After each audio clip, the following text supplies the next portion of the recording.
Në kulmin e karrierës së tij si gazetar, Sokol Balla u trondi të rënd pas publikimit të një video të bërë në ambientet e shtëpisë së tij. Gazetari guxoi të bënte disa veprime të shfrenuara me një vajzë që ishte në anën tjetër të ekranit, pa e ditur se çdo gjë po regjistroi. Por pasi u sigurua ky material, askush nuk ishte interesuar që t'i kërkonte ndonjë shumë monetare për të zhdukur videon.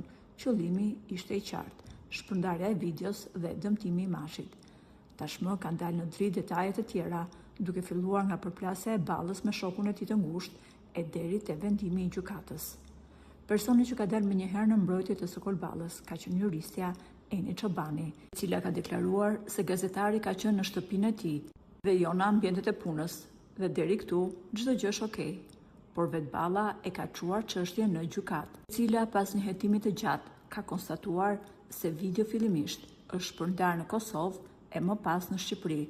Kjo si një mënyrë për të zhvendosur vëmendjen, por ajo që ka lënduar më shumë Sokol Ballën ka qenë fakti që kolegu i tij, Andi Bushati, e ka publikuar videon dhe këtë material tek portali i tij. Sokol Balla e ka hedhur menjëherë në gjyq Andi Bushatin. Mes dy ish kolegëve ka patur një përplasje në heshtje.